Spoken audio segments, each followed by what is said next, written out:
Hello there. Hi, my name is Chris Adams, and I am pleased to announce that we do have a name for the podcast. And as underwhelming as it is, it will be Chris Adams Presents. And for those of you guys have know me, I'm a big culture guy. And one of the things that we're going to talk about on this podcast is, well, and to be honest with you, this is my first podcast solo. There's no video to this. It's just me kind of coming in here kind of impromptu and just going over, my thoughts for the day and how I, not really organize my day, but kind of what I think about that I try to implement. And this one is really fantastic in the fact that I talk about the triple threat in business, right? The business trident. And in here, I think this is really important theory. And once again, the podcast for me they're just my thoughts. They're not really here to give you advice. If anything, it's just for me a way to communicate for my customers and potential clients that really understand who I am, because I think it's important for clients to get a feeling of who they're going to be working for, because business for what we do in technology, is intimate. There are a lot of things that we're privy to that are sensitive, and not just passwords. And this is kind of my thought in the business trident, the triple threat. My experience growing up and how I learned about what those are. I have a really cool thought on Coach Deion Sanders at the Colorado Buffs, and some other things that are there. Once again, I'm not trying to do this podcast to give you advice. I am trying to create thought. And I think this is a really good dose of what goes on in my mind in the morning when I sit down and kind of do my journal writing, and the takeaways from some of the stuff that I'm writing too. So this is Chris Adams Presents, and in here I talk about the importance of understanding what your business triple threat is. So enjoy, and we'll catch you on this side. Thanks.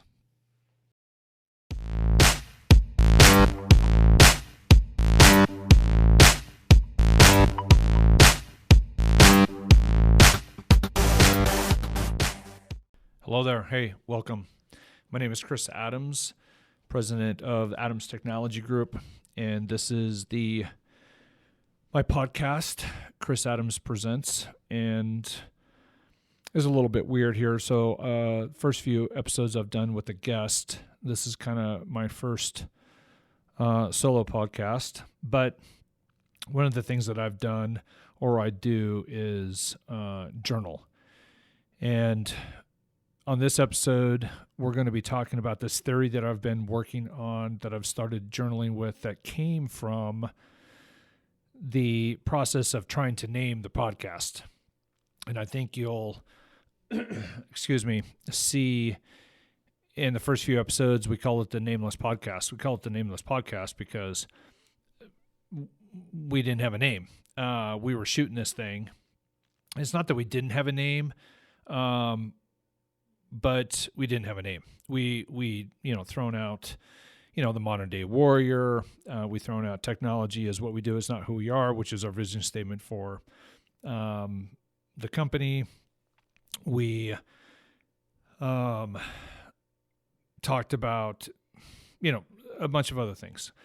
And so in that process, I took the weekend and said, okay, I need to come up with a name, right? We're getting ready to roll these episodes out. The name of this podcast, while, cute, is not, functional from a marketing standpoint. So I was doing some reading and trying to figure out. So one of the things that I was sure about was we were going to be talking about the kind of the three pillars, right? And you're going to hear from me. I'm a big vision guy, a big mission guy, and the pillars. And we're going to be talking about that today. But I knew that clarity I knew that commitment and I knew that culture were always going to be the three pillars that we were going to be talking about. So I was like, okay, that's interesting. Well, I was thumbing through Instagram and came across some advertisements for some leadership stuff, and they were using a Trident. And I'm like, okay, well, maybe the Trident podcast, or, and I was, writing stuff down. But what came to mind was what I have right here, and what I'm going to share with you is, this business Trident, this business triple threat theory that has really been resonating with me. And I think it's really applicable for businesses to use. And I think, the thing for me is with the podcast and what my goal is, my goal of the podcast is not to give advice, right? Advice, I think, is not terrible, but the advice that I give is based on my experiences. The advice that I would give are based on my prejudices. I believe that people need to be empowered, which is kind of one of our core pillars for ATG. And to do that, for me, from a leadership standpoint, is you get to that level through asking questions. And so the thing for me is, in the podcast, I'm just going to share with you some of the thoughts that come through my mind, ask them questions for you to either relate with or to think about something a little bit differently. So this business Trident, or the triple threat, the way that I grew up as a basketball player is we have the triple threat, right? And even as a soccer player, what's the triple threat? The triple threat is pass, dribble, and shoot. But I think more importantly, it's the order of which the triple threat is executed, right? So as a soccer player or as a basketball player, I'm not sure about football. It could be offense, defense, special teams. Not sure about tennis or some of the other sports, but the ones that I played. So with soccer and basketball, the first option that you have when you got the ball in your hand was to shoot. And if you couldn't shoot, then you would pass. And if you couldn't shoot and you couldn't pass, then your only other option was to dribble. And I think that what's interesting about all three of those is that it requires action. And I think some of us sometimes, me included, kind of get stuck in, the pivot or holding on to the ball and not knowing what to do with the ball. And that's really, really dangerous, right? Think about that as a soccer player. Think about that as a basketball player. Someone passes you the ball to it and you freeze, or you hold on to the ball for, 1 second, 2 seconds, 3 seconds in some cases, you're going to be swarmed. And you're going to get an enormous amount of pressure. And I think that's really interesting because I think that holds true in our life. We've got a decision to make, and the more time that we take to make the decision, the more analysis we do, the more paralysis takes into place. And one of my philosophies is the fact that is I teach my kids and I talk to the staff. The only bad decision is no decision. And I think there's a lot to be said about that because people are afraid of mistakes. Well, what happens if I don't make the right decision? Okay. I think it's not so much making the wrong decision. It's about having the skills to overcome the mistake, right, or the bad decision, or understanding how to learn from it and be better for it. And I think a lot of people in business and in life and in sports get caught holding the ball. And so with the triple threat, pass, shoot, dribble, all requires action. You got to be moving, okay? The interesting thing for me is when you have the ball, either on the soccer field, and for instance, what your goal is, right? The goal is, or the objective is to score goals. Okay, so you can shoot at the goal. You can dribble towards the goal. You can pass towards the goal. Now, what's really interesting is the game of basketball and the game of soccer, right? You can go up, down, left, right, diagonal, all over the field. But there is always a common goal. There is always the goal. There's the basket. Everyone on the team needs to know where they're going. And I think sometimes in our businesses, we don't know what the goal is. Or, in worst, we think that the goal is profits. And I think in this day and age, the way that we look at our businesses, we look at it from, we make business decisions based on what's best for the bottom line. And I think we're going to talk about some things that I think that mindset needs to shift. It's clearly shifted here in our organization. I think there's some terms and some cliches out there. You'll kind of hear, people over profits. Well, I do believe in that, but I think a lot of people say that just to say that. But when it comes down to making decisions, they make decisions based on profits and not people. And so with the triple threat, it's this constant action. What is the action? Well, the action is practice, right? You have to practice with intention. In the book Grit by Angela Duckworth, it's a really powerful book, and I recommend it. The big takeaway for me on that book is anyone can go out and practice, right? Anyone can go out and shoot 100 free throws. It's not shooting the 100 free throws. It's making 100 free throws. And that was really the big takeaway for me in the book, was the fact that, listen, okay, I need to be a better free throw shooter, so I'm going to go out and I'm going to go shoot 100 free throws. And Angela basically, talks about, or Dr. Duckworth talks about, there has to be intention behind that. And there has to be effort, right? And in my mind, it's effort with the right intention. So instead of going out and trying to become a better free throw shooter, and just going out and shooting 100 free throws, I'm going to go out and I'm going to make 100 free throws. And if you think about just that little shift in that change, when you step up to the free throw line, it all changes.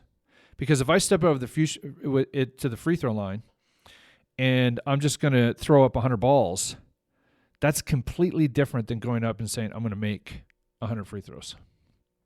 And that's kind of the thing for me is action, right, is practice. We have to practice with intention. Angela has this great diagram, and we're going to talk about that book in another podcast, but it talks about talent plus effort equals skill, right? And then it talks about skill plus effort equals success, right? And what is success? And this is a whole nother topic, right? I mean, how are we measuring success in our organizations? Are we measuring success in our organizations based on market share, profitability, margins, first to market, shareholder wealth, dividends, right? All of these technical things that are really easy to measure.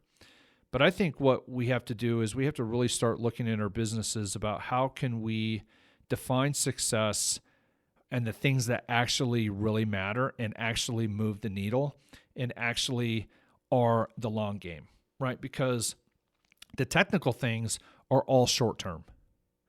Dividends, profit, margins, those are all immediate. And the thing about it is they're easy to calculate. The non-technical things are much harder to calculate, but they're much more rewarding. And so one of the kind of that whole thing is when your staff or your team comes to work, what is the environment that you're creating, the culture that you're creating for all of that to take place? right? So what is this business triple threat and this business Trident theory, and how can we apply it to our organizations? And our organizations, I think they're kind of like the laboratory. It's the office. It's what do we create? What do we test? What do we, evaluate, and what do we change? And I think our organizations, if you don't have a really good feedback loop in your organization at all levels, from an operational standpoint, from a marketing standpoint, from a sales standpoint, from a customer support standpoint, you're really not able to innovate. And those feedback loops are hard to create because they have to have a sense of authenticity. They have to be facts, right? Not truth. There's a difference between truth and facts. They have to be facts. So we have to have this constant feedback loop that allows us to constantly innovate. And if your company is not innovating internally, not just with products, but internally, you're losing market share.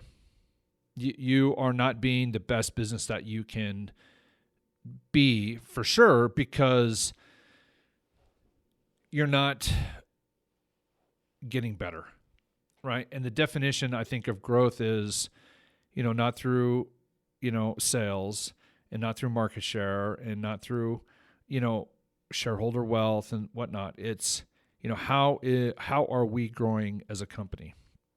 The vision statement that we have for Adams Technology Group is technology is what we do. It's not who we are, right? Out there on the other side of the door, we have incredible technicians, super smart, but they're incredible humans. And the thing for us is we're about community. We're about relationships. And how we build that is very intentional. It's the practice, right? It's providing a vision statement, a mission statement, and these pillars that act as our goal, right? When we have the basketball, we know where the basket's at. When we have the soccer ball, we know where the goal is at. We may go left, we may go right, we actually may go backwards, but we're really moving the ball forward. We're really trying to progress. And we're all working on the same page. Organizations that don't have that, are they really able to make decisions? Are they really able to get their team behind them and giving maximum effort? And if you're not getting maximum effort, you really need to understand why. And we'll kind of get into some of that in this. So you got to have this feedback loop, right? So the triple threat for business, right? My first go at this would be, there are three things that you need to write down. Number one, people. Number two, tools. And number three, purpose. Okay, so people. Obviously, do we have the right people on the bus in the right seat, right? I think Jim Collins talks about that in the book Good to Great. And he's right. So we have people. We also have tools. What are the tools? Well, the tools are the equipment that they're using. Whether that's a machine shop and you've got tooling machines, or you got wrenches, or you got tables. In our business, we've got monitors, keyboards, mice. It's applications, it's software, right? It's all the things that the people use to complete the mission, or to score the goal, or to move the ball. And then the third thing is purpose. Like, why are we coming to work? And if your staff is coming to work just to get a paycheck, and you want your staff to come to work so they can help you generate money, which I think a lot of businesses do. I think they say they don't do, but I think that we see that they do, not just in little businesses, but in really big businesses. We have a problem, and I think the problem is rampant throughout our country. So let's talk about number one, people. How do we find the right people? Interviews, tests, conversations. One of the things that we do here, and we just opened up a post with Indeed because we're looking for another help desk technician, is we have a pretty defined interview process. One of the things that's really important to me is not the resume. It's not their technical ability. It's who they are. Now, that is in alignment with our vision statement. Technology is what we do. It's not who we are. I'm looking for the right human that is going to be kind, compassionate, going to be able to show, empathy. The big thing that I'm looking for is coachability. What are they doing to continue to grow? Are they active? All of these non-technical things, right? So that's the first process. You don't even get to have a conversation about how smart you are and how much technical ability you are, because that doesn't matter to me. We have a culture here that we have to maintain. The culture is everything that we do to move the vault forward and provide a high level of customer service, right? Complete the mission. What's our mission? Our mission is we keep our customers' computers and internet running fast and secure. That's the mission. Okay, that starts with people.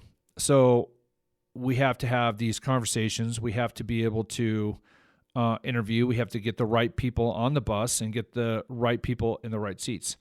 And the other thing is that we've got a lot of people that came into our organization that started out, in one position, but clear like Shez, and has moved through our organization because we keep finding, his gifts and talents, right? And we're all about leveraging those gifts and talents. And that's my job. My job is making sure that we're putting in people in the right spots and positions, to win. And I also think that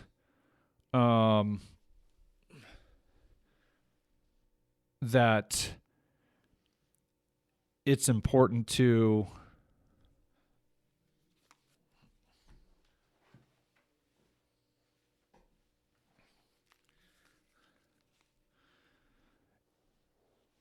make sure that we're interviewing and asking the right questions, right? If you don't get the right people in, you got to be able to make the change quick. I think Gary Vee I just saw something from him the other day, and the fact that, listen, you can't let your ego dictate the fact that you made a mistake and hired the wrong person and continue to try to get that person to be something or someone that they're not going to be. It's better for you and it's better for them for that change to happen. And I think you have to have, that's hard. I've been through that several times. No one likes that. But I think at the end of the day, you can be compassionate and gracious about how that works. So that's people. You got to have the right people in the organization, and you got to be able to practice that. You got to be able to practice with intention. And I would just say, are we hiring the best people, or are we hiring the best talent? You can find great people with great talent, but it takes time, and it's the long game. Now, the second thing is like tools. What tools are you providing your team staff that they are going to use that is going to help them, score goals, complete the mission? So one of the cool things that we do here is when we get a technician that comes in, they get to put together their desk, they get to put together their computer. We give them a bunch of boxes, and the first thing they do is they go through and they put it all together. There's a couple of reasons for that. One, that's their hardware, and we want them to kind of understand how it works, right? It's kind of an initiation. It's been kind of fun. We originally started in that at the beginning because we had to do it anyway because we didn't have any computers. But we allow, or I allow, our team to pick out their keyboards and their mice. And we have expensive keyboards and expensive mice. And why do I do that? Well, because they need the best. It's a tool. They also have the best headsets for their phones. They also have really good headsets. They also have really good monitors. They have triple monitors. They have top of the line chair. Now, that's a gaming chair.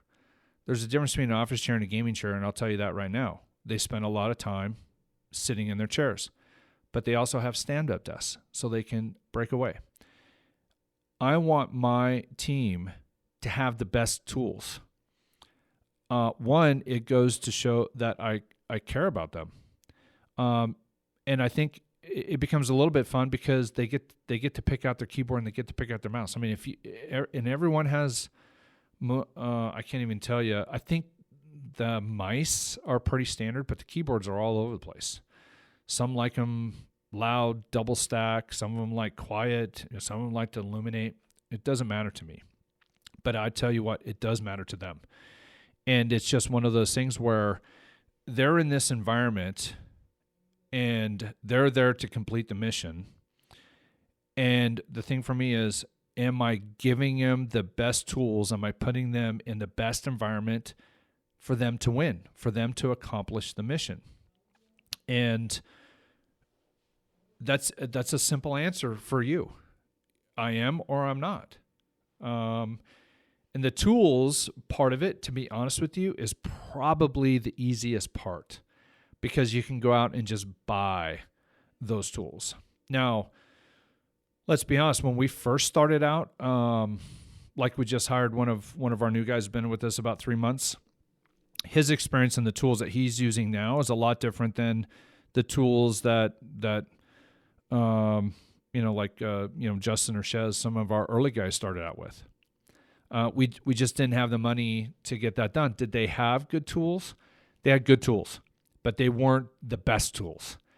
And that was an investment for me that I am happy to make every single time.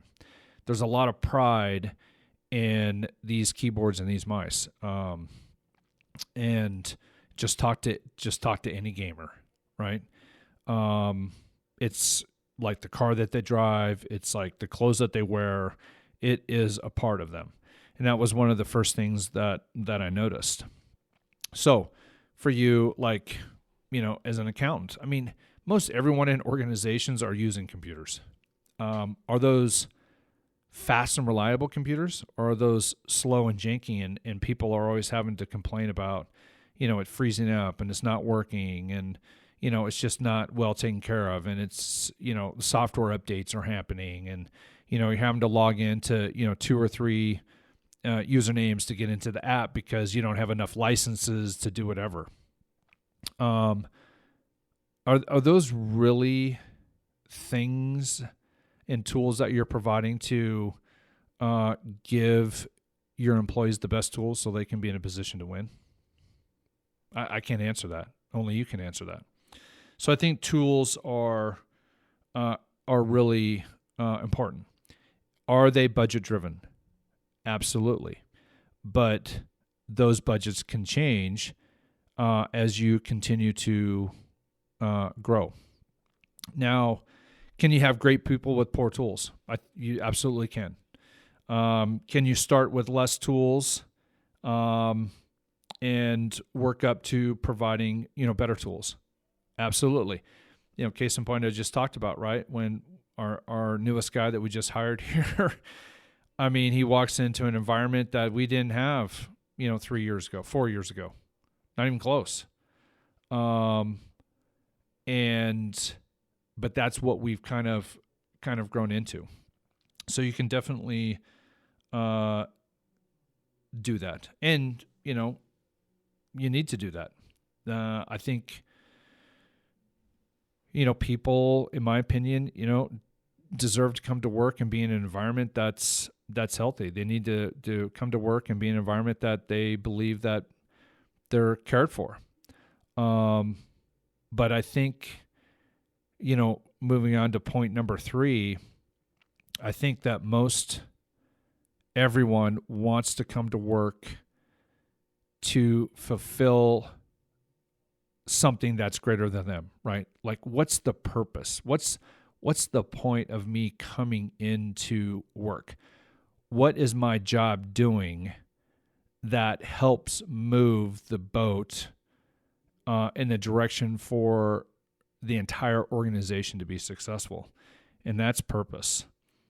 It's the hardest. It's why are we coming to work? Why are we, spending time away from our families? Why am I spending 8 hours or more away or with you in this environment? And it can't just be about the paycheck and the benefits. There are a lot of people out there that go to work every single day because they need the money, and you're providing it for them. There are a lot of unhealthy relationships out there in the work environment. I've always told my guys that if you have a problem getting out of your car, walking across a parking lot, coming in the front door, and going to your desk, in any of those moments, you're not excited to be coming to work, we need to have a conversation and we need to understand what's going on. Because something's not right. Either I'm not doing something right, something's not going right in the culture, or you have something going on outside of that environment that's bringing you down, of which we definitely need to be having a conversation, because what's going on out there in your world is definitely going to affect what's going on in our world, right? And we need to make sure that we're providing an environment and that I have a relationship with my team that I can have those conversations. And I have a lot of those conversations, right? You have a bad day,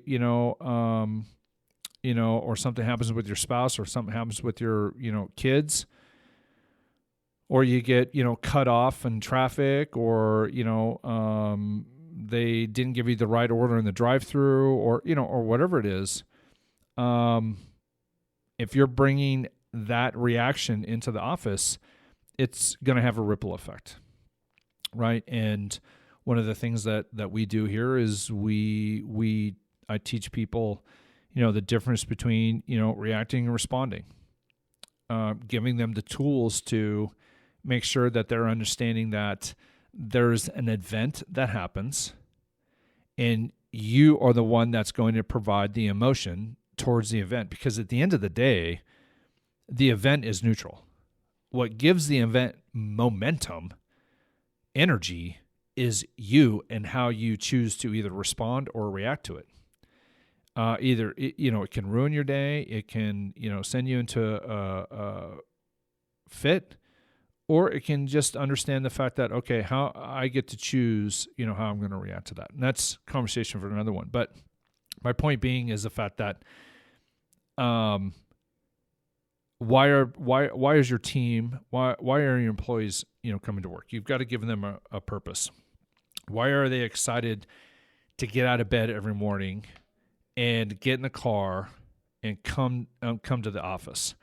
And I think if you listen to the interview that Shez and I did, podcast 2 or 3, he talks about he's genuinely excited to come to work because he knows he's going to have challenges here, and he knows that he's going to, be helping some people out in their organizations. And those are the kinds of people that we want, because they have to be supporters. And that's the whole nother topic, but you got to get the right people in the right seats, and that takes time. And then when you get them in the right seats, you got to give them something. You got to give them a purpose. Purpose is the motivation, kind of the inspiration. It's the North Star of the organization. When decisions have to be made, the decision A or B typically is going to be, does that help us fulfill our vision and complete our mission, or doesn't it? It's either yes or no. And if it does, great. And if it doesn't, then okay, then why are we considering it? And you can take that decision matrix down to the lowest levels. My team is completely empowered. They're empowered because they understand what our vision statement is and understands what our mission statement is. You can go through our organization and you can ask every single one of our guys what our vision statement is, what our mission statement is, and what our core pillars are. We go over it every single Friday. They have it memorized. Why do they have it memorized? Because it's what we do. It's the game plan. And that provides them everything that they need to do to figure out what we need to do to solve the problem. It's amazing. If you don't have that, you're really missing out on all of the potential that you guys have in your organizations. So purpose is it. And I'll tell you, technology is what we do. It's not who we are. That just didn't come to me in an hour. That took months to put that together. The mission statement was first, actually, and I spent a lot of time putting that together. But it was important. We had to have it. And it's been kind of retuned, refined over time, but that's only because we continue to grow and reinvent ourselves as we continue to innovate through our feedback loops, where that continues just to get tweaked just a little bit.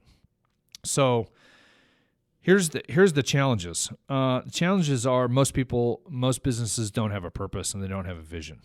Number two is they don't have it memorized and no one knows where it is or what it means. I think that is a problem. It may be written down in some employee handbook, or it may be up on a board, in a placard somewhere in the foyer or in the break room or something like that. But that's a problem. So number one, they don't have it, or number two, people don't have it memorized. But the third thing is they don't believe it. What you have on, what those words are that you have on the wall or in the employee handbook aren't believed because they're not in alignment with your actions. And I think that's where the ball comes off the reservation, and the fact that or a ball goes off the court is the fact that we're not in alignment, right? What we watch on TV, what we listen to on the radio or on a podcast, the books that we read, all of that has to be in alignment with all of the things that we do. You see what I'm getting at? It's your culture. It's your environment. It's the people that you put around yourself. It's the tools that you use, right? It's the business Trident is the same thing that you need to have in your personal life. What is your purpose? What are the tools that you have in place to complete your purpose and your missions? What are your gifts and talents that God has given you? And then it's understanding, the purpose, the tools, and, the people that you have around you. So, number one, there is no vision statement. There is no mission statement. There's no pillars. If there is, people don't know where to see them. They don't know what they are. And the worst is the fact that maybe you do have one. Maybe they do know what it is, but then they don't believe it, right? Those are 3 strikes. Those are terrible. The inputs, the words of the vision, the mission statement don't equate to the actions or the outputs that you're putting in place. Now, unfortunately, That's 1000% top down. If you're the business owner, that's coming straight from you.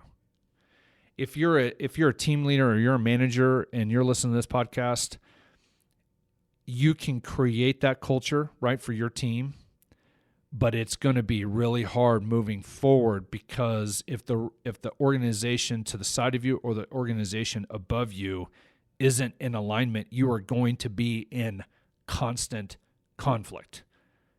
My advice to you would be, you got to get your life in alignment, because that conflict is going to wear and tear on you, and you're going to take it home. You're going to take it to church. You're going to take it to your friends. It's going to eat you up. And it's just better to understand, like, the fact that, listen, just like if you've got an employee that isn't working, they're a great person, but they're just not the right person for the role or the organization, you have to be able to let them go. There's an organization for them somewhere else. And that's the same way with you if you're in a management role, wherever that is. And I understand that sometimes you got to stay where you are because you're making a wage that you're not going to get someplace else, but that wage is going to have some consequences. There's just no other way around it, right? I mean, how many people out there are coming home and they're telling their spouses that they hate their job? I've got a good friend right now that doesn't like his job. He's trying to figure out, what he wants to do. I know what he should do. I know what he's passionate about. I can't force him to do it. I can only encourage him and be a friend, but he's going to have to make the decision. What he's incredibly gifted as an engineer. He loves to build. And more importantly, he loves to help people. And he's analytical. He's a supporter. He's got all these things to go out and just get after it. But he's got to kind of get over that security level, and that's going to happen. I'm not sure what the catalyst is going to be, but that pendulum is going to swing, and finally it's just going to be, screw it. I gotta get that done. So, it's 100%, 1,000% top down. Presidents, CEOs, executive teams, business owners. That's where that stuff needs to come from. Can't be written by an attorney.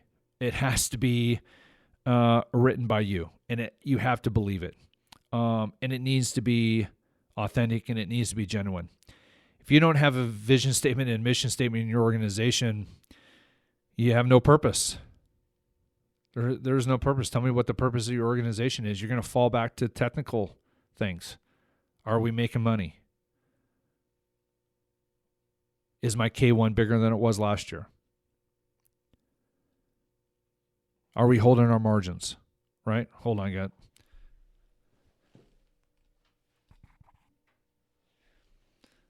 And the non-technical stuff is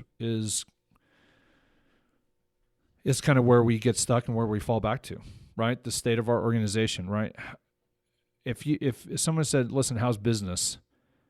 and you respond to them and say, "Yeah, listen, we're up 20% from last year," is that really the answer you want to be giving? No. I mean, that's an easy measurement. And quite frankly, it's kind of empty, in my opinion. Okay, so thoughts, actions, words, the inputs, what we read, what we watch, what we listen to, all of these things contribute to the authenticity of our purpose. All right. So if you take all of that, I mean, really at the end of the day, that's what your culture is.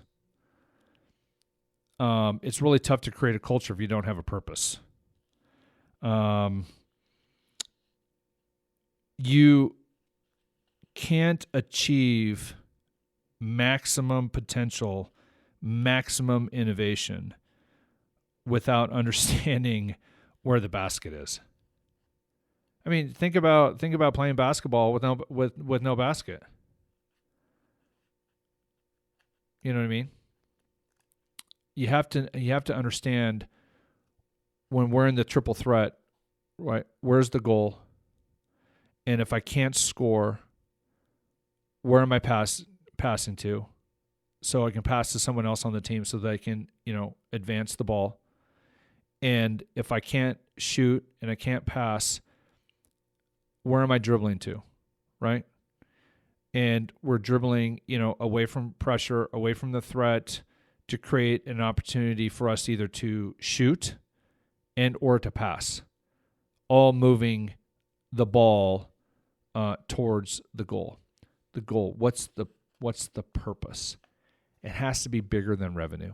It has to be bigger than margins. It has to be bigger than market share. It has to be more than just, being first to market.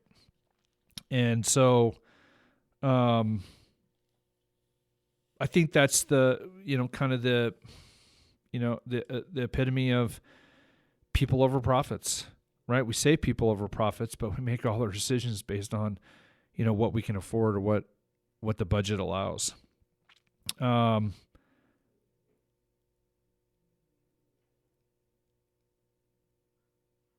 I think there's a really good example going on in the college football space right now. And if you're a college football fan or a sports fan, you've been living under a rock. There's this figure out there, Deion Sanders, Coach Prime, who is the head football coach now, new head football coach of the University of Colorado Buffaloes. And I was thinking about him because I've been following him, and I really love some of the stuff that he's been doing, from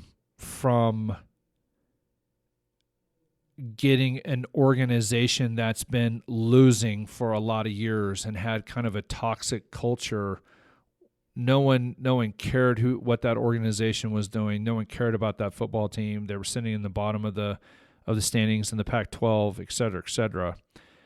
But what he has done I'm not sure exactly when he was hired, but let's just call it, January to where he is now, 9 months. And I just wanted to kind of work it through this triple threat theory: people, tools, and purpose, and just kind of give you my synopsis about what Coach Prime has been doing, what he's been able to achieve over there. And so let's talk about people, right? So Coach Prime, when he came in, he lost about 50 football players. And he says, and I listened to him in an interview, he said it was really hard to let those guys go, but they weren't the right fit for what he wanted for his organization. And so the thing that you have to understand is that's a pretty bold move, right? I mean, there's only somewhere between 60 and 70 football players and scholarship players. So if you have 50 to 70 and you let 50 of them go, imagine you're the new CEO of an organization and you need to let 75% of your workforce go because they're not the right fit. That's a big change, and it's risky. And he caught a lot of criticism for that, but he understood the importance of what he wanted to do and what his purpose is, what the purpose of the Colorado Buffalo football team is going to be. And he needed to get the right people on the bus, on the football team, in the right seats. And he was willing to make that change. So we revamped the entire football roster, right? Number one, people. Number two, Colorado, from the pictures that I've seen and from what I've heard, is an unbelievably beautiful campus with a great stadium, a lot of tools. But I also have seen some stuff on social media where, Coach Prime was providing great tools to the athletes, locker rooms, equipment, right? All the things. He was giving them and providing them all of the tools that they needed. Now, I don't know a lot about how a football program runs. I would love to go over there and visit and just see that, 24 hours, see that operation in 24 hours. But I can tell you that they have all the tools that they need to be successful, and they got the best tools. And I think one of the signs that I've seen in Coach Prime's office behind his desk, I think it says something about look good. If you look good, you play good. If you play good, they pay good. Right? Makes a lot of sense. In case in point, triple threat, right? Business Trident right there, the three things. So the other thing that Coach Prime did, and I think this is the whole telltale, is the fact that he gave him belief, and he gave him a purpose. And I love the question that he continues to ask them. And I'm sure he asked all 50 of those people, those student athletes that left, do you believe? And if they didn't believe, they left. And I will tell you that the roster that he has now, everyone believes. Do you believe? And that is a really powerful question. And I think it helps go along with the other saying that he has is, we're coming. We're coming. So you tell me, based on those two things, do you believe and we're coming, what kind of energy and focus that he has in that football organization? He gave them the purpose. He's given them the tools, and he's got the people. So when he puts all that stuff together, and he hasn't talked about winning, right? He hasn't talked about winning. He doesn't need to talk about winning, right? Making first downs is the byproduct of those three things. Scoring touchdowns is a byproduct of those three things. Winning football games is a byproduct of those three things. Holding up the championship trophy is a byproduct of having those three things. And I think that the interesting thing is, if you look at a football game, you got to make first downs, right? If you make first downs, you're going to score touchdowns. If you score touchdowns, you're going to win football games. If you win football games, you're going to win championships, right? And the thing about it is that there's probably one more thing ahead of making first downs, but I don't have enough football acumen to understand or to even remotely try to break that down. But you got to make a lot of first downs. First downs win score touchdowns. Score touchdowns wins football games. Winning football games leads you to championships. Those are all byproducts. Those are technical, right? Byproducts of the non-technical. Do you believe? We're coming, right? The energy in that, unbelievable. Because I think, Adam Sandler talks about, I forget the name of the movie on Netflix. He's a basketball scout. Passion trumps talent, right? I don't know that whether or not Coach Prime has the best talent, the most recruits or whatever that is, but I'll tell you, he's got guys in there that believe. And I bet you that there are kids in that program that both believe and had an unbelievable talent. And that's what your organization needs to have, and you need to figure that out. If you get onto Instagram, look at, follow, I don't know what it is, Coach Prime, Deion Sanders, and you'll see, all this energy and the stuff that he's talking about. And he's telling the story. which is pretty powerful. Now, the interesting thing for me is, how does the triple threat inside the University of Colorado Buffaloes triple threat, or their purpose, roll up to Deion's personal life? And the question I would ask you, do you think that's in alignment? Do you think he's in conflict? Do you think he's being someone outside here and trying to do something inside that organization? And I will tell you that based on what and I don't know him, and I would love to sit down and have a conversation, at dinner, just to understand that I know him, because I'm not going to put words in his mouth. That's disrespectful, and I'm not going to do that. But if I was a betting man, I would say, you know what? He's in complete alignment, because what he does, what he says, it's all in alignment, right? And the belief that he has in God and what God has given to him and what his purpose is from God, it's just rolling downhill, and it's just in alignment. It's pretty powerful.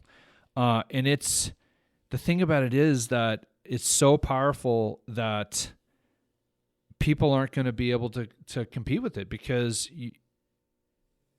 it's his unique journey. It's his unique purpose. And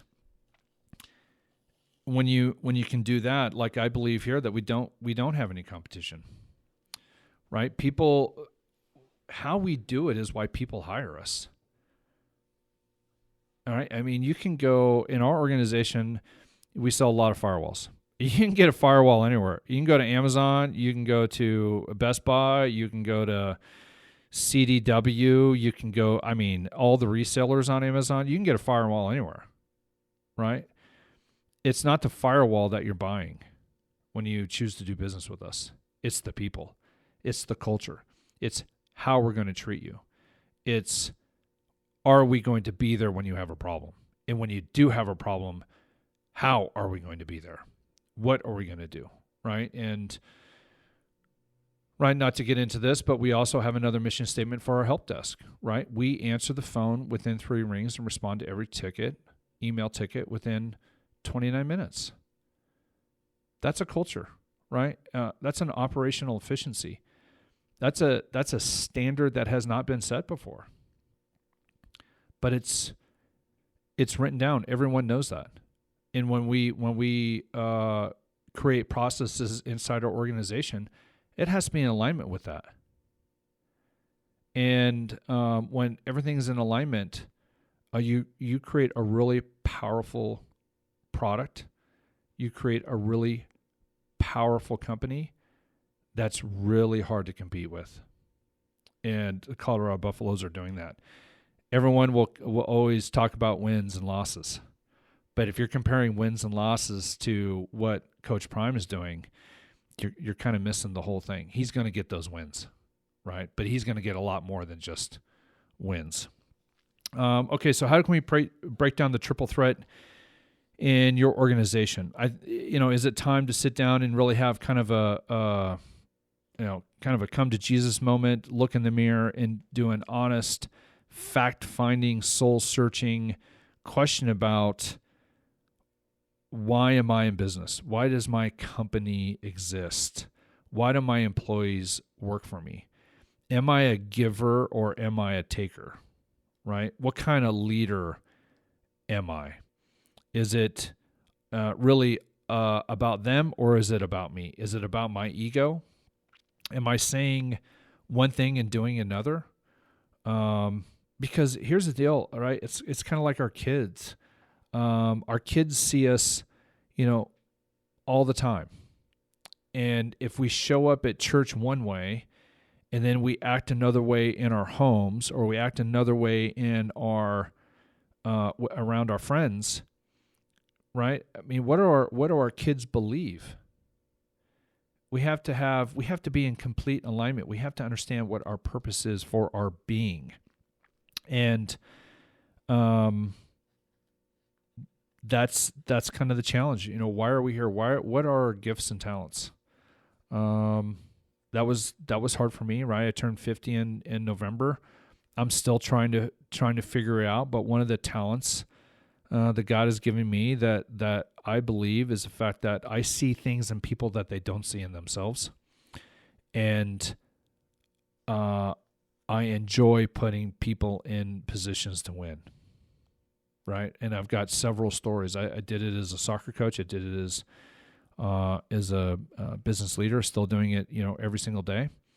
And helping people be the best versions of what they can do and what they can be, and helping them kind of grow. So the three big questions that you probably need to ask yourself is, number one, do we have the right people in our organization? I mean, it's either yes or no, and you probably have a pretty good reaction or understanding of, yes or no. Are you giving your employees the right tools? Do they have the best tools? Why don't they have the best tools? Could they have, better tools? Could we, figure out how to get them better tools? Old and slow, computers and desks and cubicles and lights. Let's just talk about, lights. We don't run the overhead lights anymore. We changed our environment down, so we're running warm light lamps all throughout our office, because once again, those lights are super hard on the employees and their personality. And so we made a change. We had to spend some money, but everyone loves it. It's a lot more warm and inviting. It's soothing. I mean, I walk into like Walmart and I get a headache. It is so bright in that place. And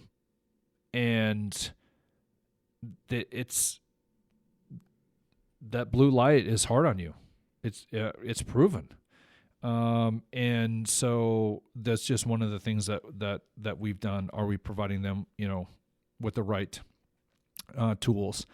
And then more importantly, purpose. Why do people work for you? Why are they coming and spending 8+ hours a day with you? That's what they're giving you. Why are they, what are you giving them? What are you giving them and not expecting anything in return, right? If it's just a paycheck, if it's, that they're afraid of changing jobs because of the pay that they're in, if they're telling you that they love their job and they're telling you one thing and they're going home to their spouse and they're saying another thing, that might be an interesting conversation, right? Is trying to figure out if you have the right people, is put together a list of questions, go in and do the interviews.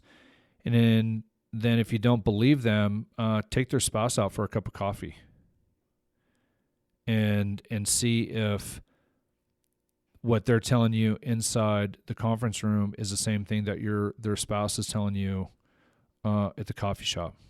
And that might be an interesting cup of coffee. But in order to understand what you need to do, you have to be able to have a relationship then where they can tell you the truth, give you the facts without any recourse.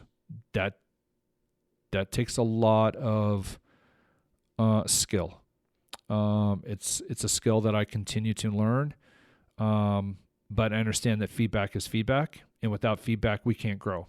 And it's something that I'm willing to do. We have tough conversations in this organization, but they're just conversations. It's not because we think the other person is bad. It's factual, and that's taken time to kind of put that together. You got to have relationships to have those things.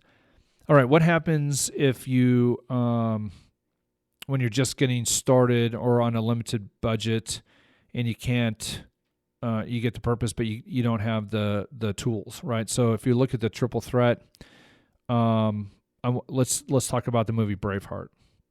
Okay, so Mel Gibson, and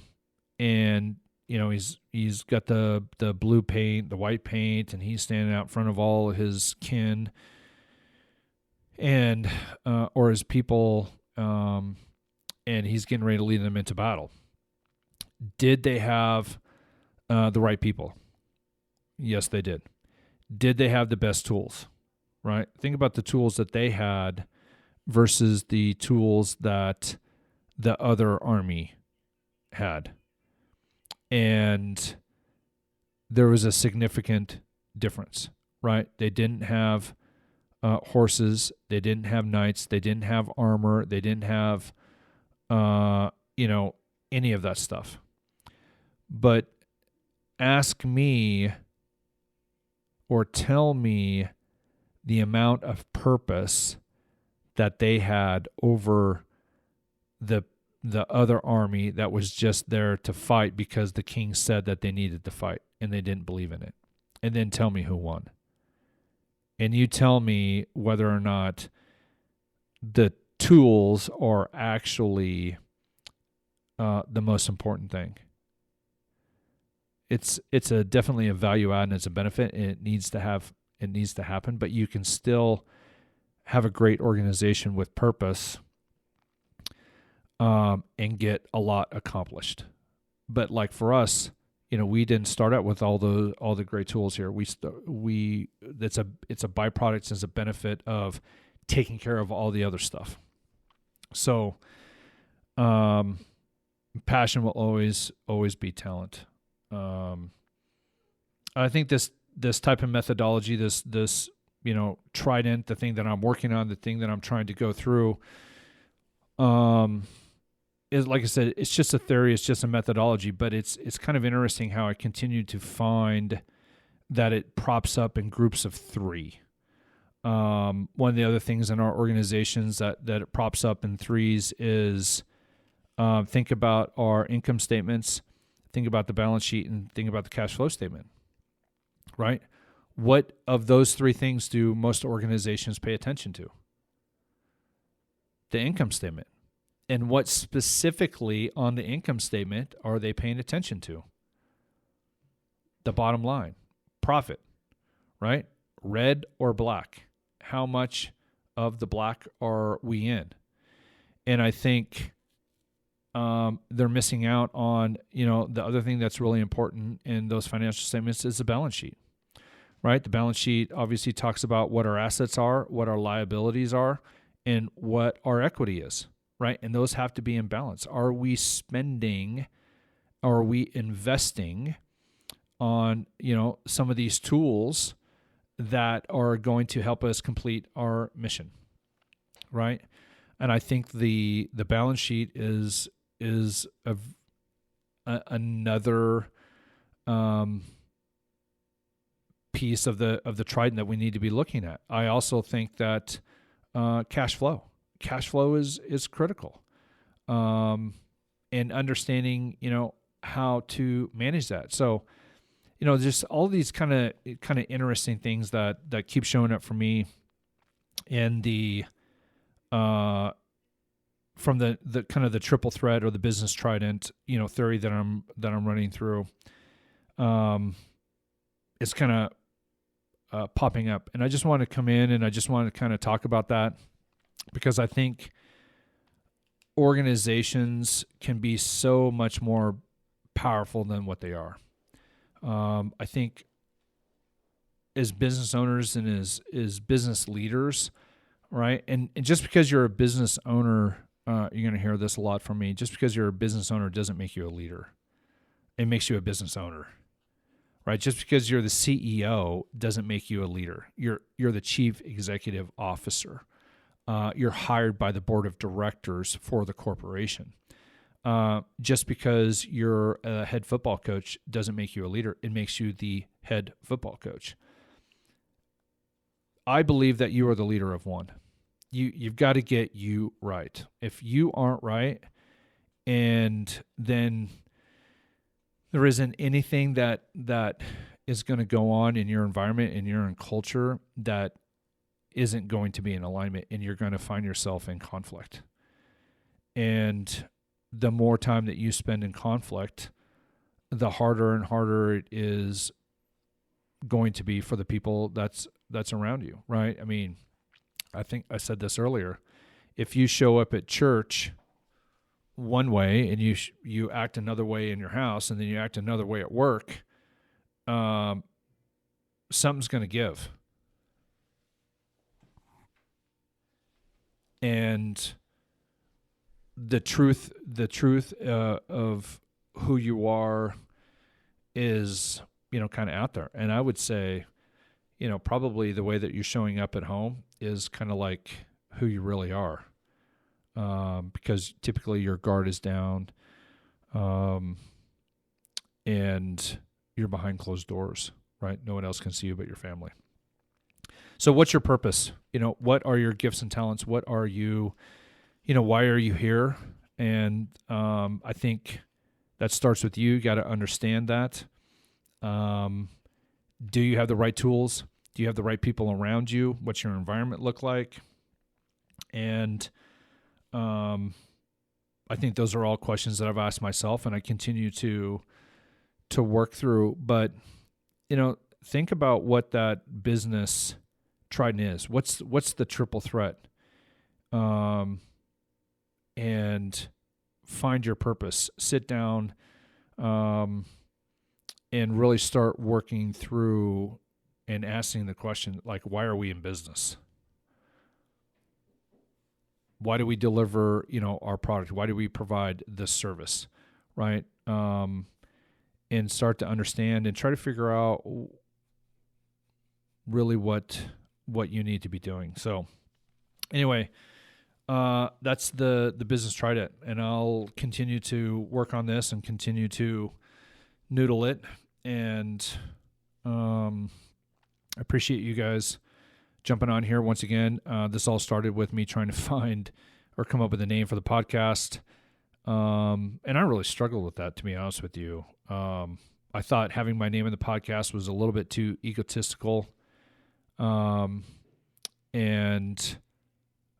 Modern Day Warrior and some of the other stuff that I was coming to, it just wasn't really in alignment with really what we were doing. But we had our 3 pillars: clarity, culture, and commitment. And so I just simply said, from a flexibility standpoint, some of the stuff that we wanted to do, because we're not sure exactly what we're going to be doing or where this podcast is going to lead us, it's simply Chris Adams Presents. And one of the things that I got to present today was my thoughts on, the triple threat, right? It's action. You can't hold the ball. If you hold the ball, you're going to get a lot of pressure. But when you do have the ball, you have to understand what you're doing with the ball. You got to practice. It's action. It's movement. You got to either shoot, you got to dribble, or you got to shoot, pass, or dribble. And you got to be doing them in that order. So anyway, appreciate you guys, and thanks, and have a great day.